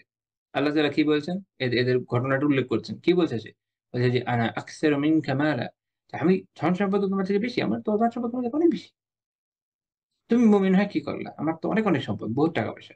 বিশাল বাগান, সম্পদ আর সম্পদ। খালি সম্পদ বেশি তা না। ওয়া আ'আজ্জু নাফারা, আমার জনবলও তোমার থেকে বেশি শক্তিশালী। আমার অনেক লোকজন আছে। আমার বাগান, ক্ষেতি-বাড়ি, এগুলোর জন্য প্রচুর মানুষ আছে। আমার অর্থ সম্পদ দেখাশোনার প্রচুর মানুষ আছে। মানুষের ২ ধরনের বল হয়, তাই না? জনবল আর ধনবল। ২ টাই আমার বেশি। মানে বাহ্যিকভাবে দুনিয়ার দৃষ্টিতে যদি চিন্তা করি, সকল ধরনের নেয়ামত আমার কাছে একদম পরিপূর্ণ, তোমার থেকে বেশি। তুমি আমার থেকে কমে আছো। আজব! নিজেকে বড় মনে করা, রাইট? নিজেকে বড় মনে করছে। এখন সে তার বাগানে প্রবেশ করছে, একটা সিনারিও আল্লাহ তাআলা বর্ণনা করছেন, ওয়া দাখালা জান্নাতাহু ওয়া হুয়া যালিমুন লিনাফসিহি। সে তার বাগানে প্রবেশ করল এমন অবস্থায়, যালিমুন লিনাফসিহি, সে তার নিজের সত্তার উপর জুলুমরত অবস্থায়।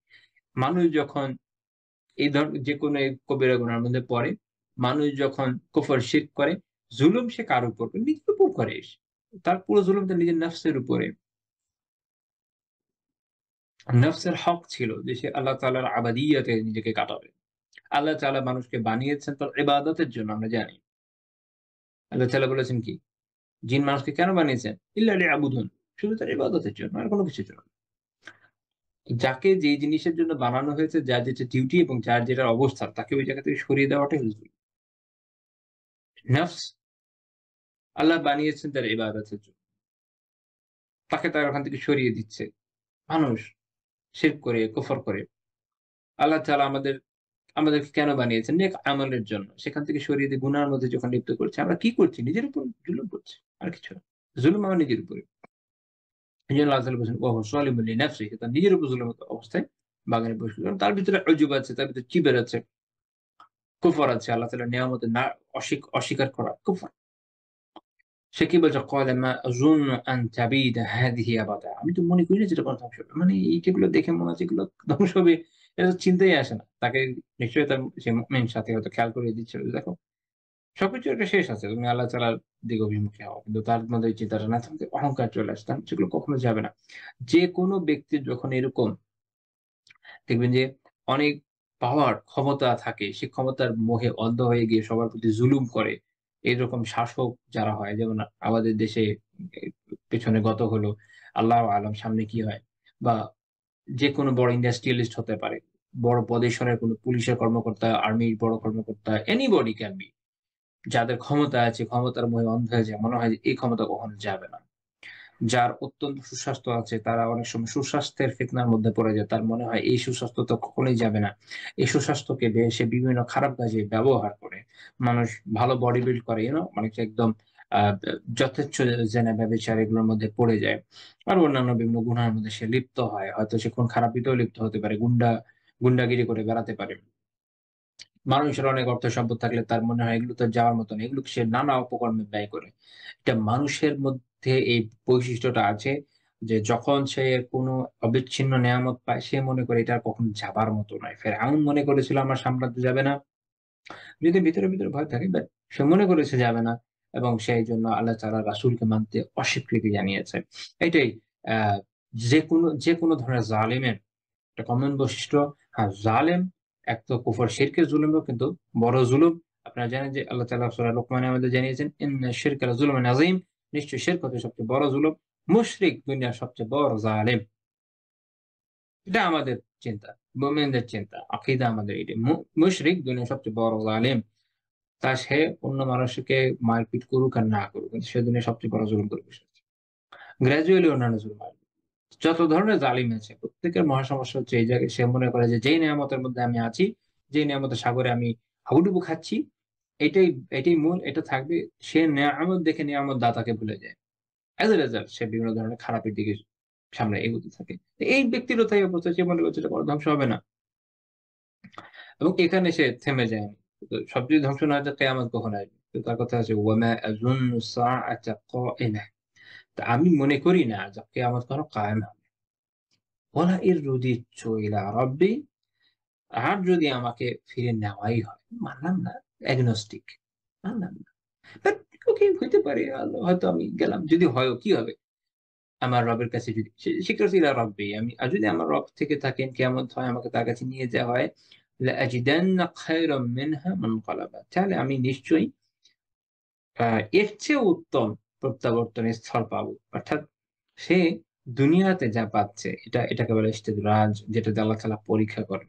সে দুনিয়াতে যা পাচ্ছে সে মনে করছে যে এই নিয়ামত যেহেতু আমি পাচ্ছি নিশ্চয়ই আল্লাহ তাআলার কাছে আমি প্রিয়ই হবো। আমি যত খারাপই হই না কেন? পরকালে আমি এর থেকেও আরো ভালো কিছু পাবো। এই যে একটা মেন্টালিটি, এই সাইকোলজিটা খেয়াল করলে দেখেন বড় যত বদমাইশ আছে সবার মধ্যে আছে। আলাদা রাখা উচিত। এরা মনে করে যে দুনিয়াতে আল্লাহ তাআলা আমাকে এই দিয়েছেন। সো ওই যে বলে না, ইসরায়েলিরা বলে না? God's chosen people। তারা মনে করে যে আল্লাহ তাআলা এই নিয়ামত দুনিয়াতে যেহেতু দিয়েছেন তার মানে আখিরাতে মনে হয় আমরা এর থেকে আরো বড় নিয়ামত পাবো। আসলে তো এগুলো পরীক্ষা, ফিতনা। আল্লাহ তাআলা এই পরীক্ষা দিয়ে বান্দাকে পরীক্ষা করে থাকেন এই বিষয়গুলো দিয়ে। এগুলো হচ্ছে ইস্তেদরাজ, যেগুলো বাহ্যিকভাবে দেখলে মনে হয় অনেক বড় নেয়ামত, আসলে নেয়ামত না, হতে পারে আযাব, হতে পারে অনেক বড় পরীক্ষা। আল্লাহ আ'লাম। একটা জিনিস যেটা নেয়ামত সেটা কখনো আযাব হয়, সেটা কখনো পরীক্ষা হয়। ডিফারেন্সিয়েশন করার উপায় কি? এইটা যে বোঝা যে এটা আমাকে আরো আল্লাহ তাআলার প্রতি বিনীত করলো কিনা? অহংকার থেকে, রিয়া থেকে, এরকম আত্মিক ব্যাধি থেকে বাঁচালো কিনা? এগুলো থেকে দূরে রাখলো কিনা? এবং আমি আল্লাহ তাআলার শুকরগুজার বান্দা হলাম কিনা? এইটার মাধ্যমে, এই যে নিয়ামত পাচ্ছি, এটার মাধ্যমে আল্লাহ তাআলার শুকরিয়া আদায় করছি কিনা? এটা হচ্ছে দেখা জরুরি। যদি এটুকু করি, এটা পারফেক্টলি হয়, তখন বুঝা যায়, আশা করি যে আল্লাহ তাআলা এটা নিয়ামতের মধ্যেই হবে এবং আল্লাহ তাআলার কাছে দোয়া করতে হবে নিয়ামত। ইমাম কুরতুবী রাহিমাহুল্লাহ তাআলা তার তাফসীর আল জামি' লি আহকামিল কুরআন বলছেন যে, এই আয়াতের ব্যাখ্যা অর্থাৎ কি? এই লোকের অবস্থা কিরকম? যে ইন কানা বা'থ, যদি পুনরুত্থান হয়ও, ফাকামা আ'তানি হাযিহি নি'আম ফিদ দুনিয়া, যে আল্লাহ তাআলা এই দুনিয়াতে আমাকে যেভাবে নিয়ামত দিয়েছেন, আখিরাতেও আফদালু মিনহা, এর থেকে উত্তম নিয়ামত দিবেন। কেন? লিকারামাতি আলাইহি, আল্লাহ তাআলার কাছে আমাদের সম্মান আছে এটার জন্য। নিজেকে কি মনে করছে? এইটাই হচ্ছে অজব। এইটাই হচ্ছে অজব। কিছুদিন আগে আমি সিরিয়াতে বাশার আল আসাদের পতনের পরে আ সিসি, মিশরের, সে একটা ইয়েতে বলছিল যে, আমার হাতে কখনো কোন মানুষের, কোন নিরপরাধ ব্যক্তির রক্ত লাগেনি। এটা হচ্ছে একটা অজব। সারা দুনিয়া জানে সে কি করেছে, কিন্তু তার ডায়ালগ কিনা কিচ্ছু হয় না। আমি ভালোই করেছি, যা করেছি। এইভাবে যখন মানুষ অজবের মধ্যে পড়ে যায় না, সে, তার চোখে একটা ঠুলি পড়ে যায়। হয় সে মুনাফিক, জেনে বুঝে মিথ্যা করে, অথবা অ্যাকচুয়ালি সে এরকম অদ্ভুত চিন্তা করে। যেমন কোরআনের এই আ মিসালটা দেখেন, এই উপমাটা দেখেন, যেটা আলোচনা করলাম সূরা কাহফের। এই লোকের কিন্তু চিন্তা চেতনাটাই এরকম। সে এটা এভাবেই বলছে যে, আমি মনেই করি এরকমই হবে। মানে সে বিলিভ করছে। এমন না যে তার ভেতরে ডিফারেন্ট বিলিভ আছে, সে অন্য কিছু বলছে। আল্লাহ তাআলা কিন্তু কোরআনে এটা বলছেন না। সে এটাই বলছে, এটাই তার চিন্তা। লাইক, তার চিন্তার চেতনা নষ্ট হয়ে গেছে। এজন্য বলি দেখেন, আমাদের সালাফরা বরাবর বলে গেছেন, এটা গুনাহ কেটা। মানুষ যদি গুনাহ করতে থাকে, মানসিকতা নষ্ট হয়ে যায়, কলব নষ্ট হয়ে যায়। হাদিস আছে আপনাদের সহিহ মুসলিম হাদিসে, আপনি গুনাহ করতে থাকলে কল্প অন্ধকার হয়ে যায়, কালো হয়ে যায়। কল্প নষ্ট হয়ে যায়। এক পর্যায়ে ব্যক্তি আসলে ভালোর মন্দের যে বেসিক জ্ঞানটা, এটা হারিয়ে ফেলে। ডিফারেনশিয়েট করতে পারে না। আল্লাহ তাআলা আমাদের গুনাহ থেকে বাঁচান। কখনো গুনাহকে তুচ্ছ মনে করবে। কখনো মনে করবে না যে এই অ্যাম আচ্ছা হয়ে গেছে, মাফ চেয়ে নিই, এরকম না। Be serious. সালাফদের অনেকের বর্ণনা আছে যে তারা একেকটা গুনাহের জন্য বছর পর বছর আল্লাহর কাছে কেঁদেছেন। আপনি কাঁদতে পারেন। আপনি একদিন কাঁদলেন, আল্লাহর কাছে ক্ষমা চাইলেন। এরপর আপনার খুব ফ্রেশ ফিল হলো। এরপর আপনার মনে হতেই পারে যে আপনি হয়তো মাফ পেয়ে গেছেন। বাট অ্যাকচুয়ালি আপনি মাফ পেয়েছেন কিনা এই বিষয়ে কোন ওয়াহী নাজিল হয় নাই। কোন আয়াত নাজিল হয় নাই। কোন রাসূল আপনার কাছে এসে জানায় নাই যে আপনাকে আল্লাহ মাফ করে দিয়েছেন। নোবডি নোজ আসলেই মাফ পেয়েছেন কিনা। কাঁদলে মানুষের এমনি মন ভালো থাকে। তো ওইটা নিয়ে এই এই ফিতনায় পড়ে যায়েন না যে আসলে হয়তো মাফ করছে। এটা মনে রাখেন সবসময়। আল্লাহর কাছে বারবার ক্ষমা চান। তাহলে বিনীত হবেন। আর যদি সেটা না করেন, ওই এক গুনার জন্য একবার কেঁদেছেন, মনে করলেন যে হয় মাফ হয়ে গেছে, শেষ। অথচ আপনার এটার ব্যাপারে কোন দলিল আল্লাহ নাজিল করেন নাই। তখন যেটা হবে যে আপনি বেপরোয়া হয়ে যাবেন। আমরা যেমন আমাদের আ সরি টু সে, পরিচিতদের ভিতরে বা বিভিন্ন সময় যারা আলহামদুলিল্লাহ সিনসিয়ারলি দিন পালন করেন বলে মনে হয়। কারণ বাহ্যিকতার উপর বিচার। আমরা তো অভ্যন্তরীণ অবস্থা জানি না, আল্লাহ তাআলা জানেন। তাদের মধ্যে এই টেনডেন্সিটা আমি দেখি যে তারা নিজেদের অতীত ভুলে যান। নিজেদের অতীত ভুলে যান। নিজেদের অতীত ভুলে গিয়ে অন্যদের উপর আক্রমণ শুরু করেন। এটা একটা খুব বিচিত্র মানসিকতা। আমি জানি না কিভাবে তৈরি হয়েছে। কিন্তু এটা আমি মোস্ট কমন মানসিকতা, আমি যেটা অনলাইনে দেখি, অফলাইনে দেখি। আলিয়াযু বিল্লাহ। নিজের অতীত নিয়ে কাঁদেন, নিজের অতীত নিয়ে কাঁদেন। ওটা মাফ হয়েছে কিনা আল্লাহ ছাড়া কেউ জানে না। Nobody knows। সালাফরা তাদের তাদের যে তাদের কান্নার যে বইপত্র যেগুলো আলিমরা সংকলন করেছেন, সেগুলোতে যে আলোচনা, এগুলো যদি পড়েন তাহলে অবাক হয়ে যাবেন যে কত লম্বা সময় বিষয়গুলো নিয়ে তারা চিন্তা ভাবনা করেছেন, আল্লাহর কাছে কেঁদেছেন। বিকজ কে তাকে গ্যারান্টি দিবে যে আল্লাহ মাফ করে দিয়েছেন? Nobody knows। আল্লাহর কাছে এজন্য বারবার কাঁদতে হবে, মনে রাখতে হবে। আমাদের তো অবস্থা হচ্ছে এরকম যে আমাদের আমাদের পারিপার্শ্বিকতায় আমরা যেরকম দেখি, মনে করেন যে শবে বরাত আসতেছে সামনে, শবে বরাতে একদিন রাতে খুব কান্নাকাটি হবে। সবাই মিলে লাইট অফ করে কাঁদবে। তারপর বলবে যে, "আমার হালকা, হালকা ফিল হচ্ছে লাইক চলে গেছে সব কন্যা।" এই। তারপরে চলো আবার শুরু করি। আমাদের দেশের মানুষজন দেখা যায় যে হজ উমরা করে আসে। এসেও ওইভাবে আমরা কোন গুণগত পরিবর্তন দেখি না। প্যাথেটিক, খুবই প্যাথেটিক। আল্লাহ আলাম তাহলে এই ব্যয় করলেন কেন? একটু চেষ্টা তো করেন এবার যেন শুধরাতে পারেন। আমি আজকেও একজনের কথা শুনছিলাম যে হ্যাঁ, কি ধরনের খেয়ানত সে ব্যক্তির দ্বারা হয়েছে। আমরা করে আসেন। তো আল্লাহ তাআলা আমাদের অবস্থাটাকে শুধরে দেন। তো অজব থেকে বাঁচতে হবে। অজব থেকে বাঁচতে হবে। নিজেকে এরকম পরিশুদ্ধভাবে ভাবা থেকে বাঁচতে হবে। আচ্ছা ৩ নাম্বার পয়েন্ট। আল্লাহ তাআলা এই উজব প্রদর্শন আছে এটাকে আল্লাহ পছন্দ করেন না। আল্লাহ পছন্দ করেন। কিভাবে পছন্দ করবেন? এটাকে পছন্দ করার বিষয় এটা তো আবদিয়তের। আল্লাহ তাআলার যে বান্দা হওয়ার গুণ তার বিপরীত। কি? আল্লাহ তাআলা কেন পছন্দ করবেন? সূরা বনী ইসরাঈলে আল্লাহ তাআলা কি আমাদের জানাচ্ছেন ২৭ থেকে ২৮ নম্বর আমরা বাড়াতে ওয়ালা তামশি ফিল আরদি মারহা। জমিনে দম্ভ বলে বিচরণ করো না। দম্ভের সাথে বিচরণ করো না। আল্লাহ তাআলা এত চমৎকার কথা বলেছেন। ইন্নাকা লান তাখরিকাল আরদ। এই যে দম্ভ বলে যে বিচরণ করো, কিন্তু জমিনকে কখনো পদভারী বিদীর্ণ করতে পারবা না। লাইক আপনি পায়ে ধাম-ধুম করে ফেলে যাবেন। আপনি একটা জেনারেল, রাইট? একটা খুব পাওয়ারফুল লিডার যে তারা যেভাবে হাঁটে, তারা ব্রিটিশদের থেকে তার আগে যে বাভারিয়ান আর্মি থেকে যা শিখেছে সেই জ্ঞান এখন প্রয়োগ করে, হ্যাঁ? এমনভাবে হাঁটতে হবে দম্ভের সাথে। আল্লাহ তাআলা বলছেন যে, "জমিনকে তো তুমি বিদীর্ণ করতে পারো। এভাবে যে হাঁটো। ওয়ালান তাবলুগাল জিবালা তুলা।" আচ্ছা, আবার সিনা টান করে খুব উঁচু করে হাঁটবো। একদম হিমালয়ের মতো। আল্লাহ তাআলা বলছেন যে, "উচ্চতায়ও কখনো তুমি পর্বত প্রমাণ হতে পারবে না। কোনটাই পারবা না। তাহলে এভাবে হাঁটার বেনিফিট কি?" আল্লাহ তাআলা এটাকে নিষেধ করেছেন। অ্যা ইমাম সুলতানুল উলামা আল-ইজ বিন আবদিস-সালাম আশ-শাফিঈ রাহিমাহুল্লাহ তাআলা তার তাফসীরে এটা নিয়ে আলোচনা করতে গিয়ে বলছেন যে অর্থাৎ তুমি এই দর্পঘরে এভাবে হেঁটো না জমিনে। তুমি তো জমিনকে আসলে বিদীর্ণ করতে পারবে না বা পর্বত সমান উঁচাও হতে পারবে না। বরং মাঝখান থেকে যেটা হবে এটার মাধ্যমে তোমার যে কিবর, তোমার যে অহংকার আসবে, তোমার অজব তৈরি হবে এবং শেষ পর্যন্ত এটা তোমার আ হতাশার কারণ হবে। তো মনে রাখতে হবে আল্লাহ তাআলা অজব প্রদর্শনী পছন্দ করেন না। অহংকার কেউ করে না, অজব কেউ করে না। সবশেষে কোরআনে আরেকটা বিষয় আমরা আলোচনা পাই যেটা হচ্ছে অজব এটা একটা ফিতনা। এটা একটা পরীক্ষা। এবং এই পরীক্ষা ব্যাপারে আল্লাহ তাআলা বলছেন যে অধিকাংশ মানুষ এটা জানে না। কিন্তু এটা একটা বড় পরীক্ষা। সূরা আজ-জুমার এর ৪৯ নম্বর আয়াত দেখেন। আল্লাহ তাআলা কি বলছেন? فَإِذَا مَسَّ الْإِنسَانَ ضُرٌّ যখন মানুষকে কোন ধরনের কষ্ট, বিপদ-আপদ স্পর্শ করে, দাআনা তখন আমাকে ডাকে। ثُمَّ خَوَّلْنَاهُ نِعْمَةً আল্লাহ তাআলা বলছেন, ثُمَّ خَوَّلْنَاهُ نِعْمَةً مِنَّا এরপর যখন আমি আমার পক্ষ থেকে আল্লাহ বলছেন তার নিজের পক্ষ থেকে যখন কোন নিয়ামত দিয়ে তার প্রতি অনুগ্রহ করেন, তখন নিয়ামত পাওয়ার পর কি বলে? قَالَ إِنَّمَا أُوتِيتُهُ عَلَىٰ عِلْمٍ আমি তো এটা আমার আমাকে তো আমার জ্ঞানের জন্য এটা দেওয়া হয়েছে। লাইক আমার এই ডিগ্রি আছে, আমার এই আছে, আমার ওই আছে। আমি এই বিষয়ে অনেক পড়েছি ভাই। আ আমি এভাবে সময়কে খুব ইউটিলাইজ করেছি like I am something capable of that পাওয়ার মতো যোগ্য আমি। একজন ইমাম আল বাকাই রাহিমাহুল্লাহ তাআলা তাফসীর নাজমুদ দারাজের মধ্যে উনি বলছেন যে অর্থাৎ আমার যে ইলমাই আজিম যে অনেক জ্ঞান, অনেক জ্ঞান আমার কাছে আছে।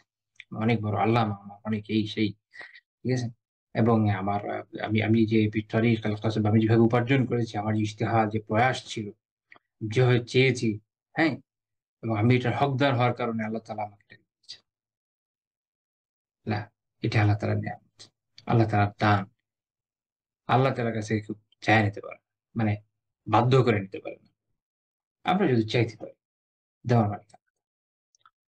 নিজেকে এই জায়গায় বিনীত রাখতে হবে। না আমার ইলমের জন্য আল্লাহ আমাকে দেন। আল্লাহ তাআলা যদি আমাকে একটা পদ দেন, পদবি দেন, কাজের তৌফিক দেন, না আমি ইলমের জন্য দেন। তো তার অনুগ্রহ, তার মেহেরবানি। আমার ইলমটাও তার দান। আমি কিসের এখানে আতশ লাগাতে? কিসের আত্মগরি মারবে? আল্লাহ তাআলা বলছেন, "বাল হিয়া ফিতনা", বরং এটা হচ্ছে ফিতনা, একটা পরীক্ষা। ওয়ালাকিন্না আকসারাহুম লা ইয়ালামুন, কিন্তু তাদের অধিকাংশ এটা জানে না। এটা একটা ফিতনা।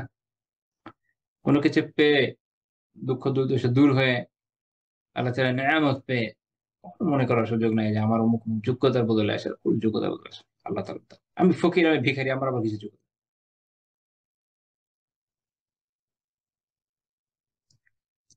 কত বড়, বড় ডিগ্রিওয়ালা মানুষ, কত জ্ঞান সম্পন্ন ব্যক্তি আ উপযুক্ত চাকরি না পেয়ে, উপযুক্ত উপার্জন না পেয়ে কষ্ট করেছে না দুনিয়াতে?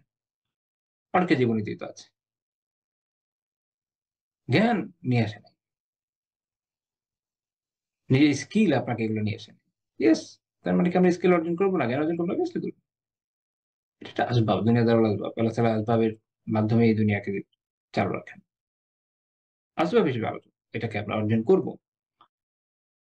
কিন্তু মনে রাখবেন যে আসবাব গ্রহণ করলেই আল্লাহ তাআলা দান পাওয়া যাবে এর কোন গ্যারান্টি নেই।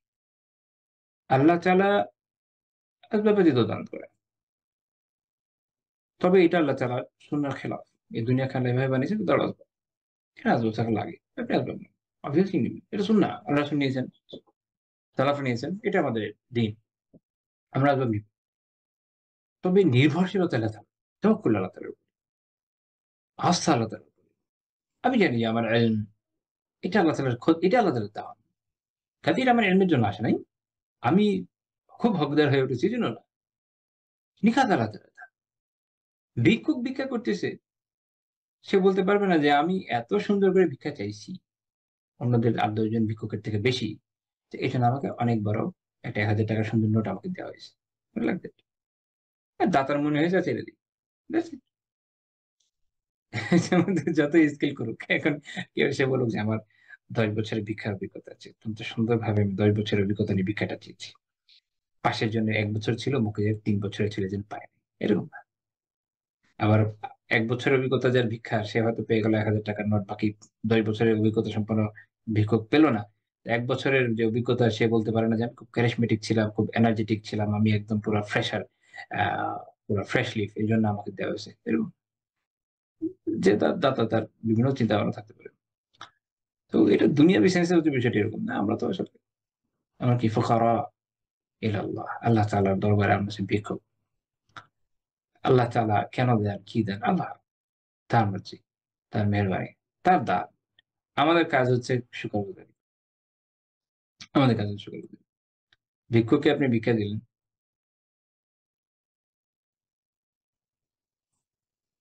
অল্প দিলেন, সে একদম নারাজ হয়ে বসে থাকলো। কি করলেন? ৳৫ দিলেন। এখনকার সময় কেউ দেয়? এটা হচ্ছে আমাদের এখনকার সিচুয়েশন অনেক কিছুতে। আল্লাহ তাআলা যাই দান করুন, শুকরগুজারি করতে পারেন। অনেক ওভার এক্সপেকটেশন। এটাও কিন্তু আজব থেকে। এই আমি তো ৳১,০০০ নোট পাওয়ার মতো ভিক্ষুক। আমাকে এখানে ৳৫ দিল। এটা আমার অপমান। এরকম চিন্তা হয়ে গেছে আমাদের। হে আল্লাহ আমাদেরকে ঠিক করে দেন। আপনার নেয়ামতের শুকরগুজারি করতে তৌফিক দান করেন। আপনার নেয়ামতের হক বুঝার এবং হক আদায় করার তৌফিক। নিজেদের মাকাম বুঝার তৌফিক। know thyself। নিজেকে জানতে হবে, নিজেকে বুঝতে হবে। আসলে আমরা কি? আসলে আমাদের কি মাকাম? আমাদের আসলে কি অবস্থান? কি মর্যাদা? এটা বোঝা খুব জরুরি। এটা না বোঝার কারণে মাঝে মধ্যে অজুব তৈরি হয়। তাহলে এটা একটা ফিতনা। এক্ষেত্রে আমাদের সতর্ক হওয়া উচিত। ইমাম বাখারী রাহিমাহুল্লাহ বলছেন যে ফিতনা ইয়ানি, যেন এখান থেকে জানা যায় যে হাল ইয়াশকুর আম ইয়াকফুর। সে কি শুকরিয়া আদায় করছে নাকি নেয়ামতের নাশুকরি করছে। লিতুকাম আলাইহিল হুজ্জাহ, যেন তার উপর দলিল কায়েম হয়ে যায়। পরকালে সাজা পাইতে হবে অথবা নেয়ামত পাইতে হবে। যেটাই পাইতে চান, হুজ্জা তো কায়েম হবে। আল্লাহ তাআলার মাধ্যমে বান্দার উপর হুজ্জা কায়েম। বান্দার উপর দলিল কায়েম হচ্ছে, যেটা আমি বলেছি। আল ইলমু লাকা ওয়া আলাইক। এরকম। যে হয় আপনি নেয়ামত পেয়ে আল্লাহ তাআলার শুকরগুজারি করবেন, নিজের তুচ্ছতা বুঝবেন, অথবা আপনি অহংকারী হবেন। ফলে আপনার বিরুদ্ধে দলিল কায়েম হবে। আপনি যখন নিয়ামতের শুকরগুজারি করবেন, নিজের তুচ্ছতা বুঝবেন, আল্লাহ তাআলার বান্দা হওয়ার শুকরিয়া আদায় করবেন, উত্তমভাবে নিয়ামতকে ব্যবহার করবেন, তখন এটা কিয়ামতের দিন পরকালে আপনার পক্ষে দলিল হবে। বিপরীত ক্রমে যখন আপনি নাশুকরি করবেন, আল্লাহ তাআলা অপছন্দনীয় কাজে ব্যবহার করবেন, নিজের মধ্যে আত্মশ্লাঘা তৈরি হবে, আত্মগরিমা তৈরি হবে, অহংকার তৈরি হবে, তখন এটা আপনার বিপক্ষে দলিল হয়ে যাবে। তখন পরকালে আহ যে বৈতরণী এটা পার হওয়া খুব কঠিন হয়ে যাবে। আল্লাহ তাআলা আমাদেরকে এই কথাগুলো বোঝার এবং এর উপর আমলের তৌফিক দান করেন। আমি সবার আগে বিশেষ করে আমাকে নিজেকে তৌফিক দিন। আল্লাহ তাআলা আপনাদেরকেও তৌফিক দান করেন এবং এই ধরনের আধ্যাত্মিক রোগগুলো থেকে আল্লাহ তাআলা আমাদের মুক্তির এবং শিফার তৌফিক দান করেন। সুবহানাকাল্লাহুম্মা বিহামদিকা লা ইলাহা ইল্লা আনতা আস্তাগফিরুকা ওয়া আতুবু